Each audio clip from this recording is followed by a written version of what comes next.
Another tutorial, guys. This one I'm showing you the iPhone.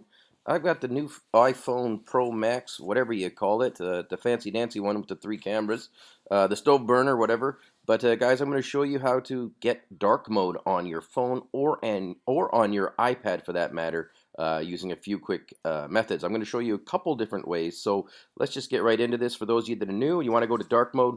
First way you want to do it is you want to touch the top right of your screen, right underneath the power bar, and drag down. This opens up your control center, and now you'll have a whole bunch of different options. The first one is when you hover over this little brightness icon-y slash controller. If you hold your finger down on top of it, you're going to notice that underneath it that it says dark mode on, night shift off, and of course I clicked on it, and true tone on.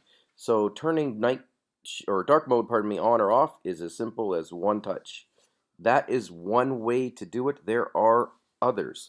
The second way, I'm just going to get out of this here, is you want to go to settings, and I'm already in there, so that probably wouldn't help you much. But you want to go to settings, then you go down to display and brightness, and then again, you're going to have the option between light and dark. Now, of course, I kind of like the dark mode, so that's what I go with. But again, you guys can switch it just as simple as that. Also, you can create it so that it's automatic, and this is really, really cool. So if you want it to be in light mode until sunset, for example, sunset to sunrise and vice versa, you can go ahead and do that. Also, guys, there is a night shift option as well, where you can actually schedule what the heck time you want your dark versus your light to go on at. So your mode, pardon me. That's some pretty baller stuff. I don't know if I would ever use that, but it's there if you want to go with it. I'm going to just go ahead and turn that off, and I'm going to switch to dark mode permanently because it's better for this tutorial. There is a third way to get in on this action too. Let me just see here. One of the options is you can bring down, well, actually, I'm not even going to show you that one because that's a bit much. But if you go to the control center, you can go to customize controls, and then I'm going to delete this. I'm going to remove it. But when you go down here, this is what your screen would look like without having done that.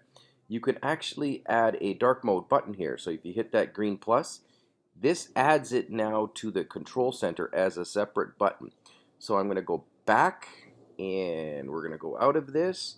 And now I'm in the control center, and you'll see here, as I push and stop that button there, that is also another button now, another way for you to enable dark mode, guys. That's about all I could think of for dark mode. I hope this tutorial helped. I've got a lot more stuff coming up. Thanks for watching.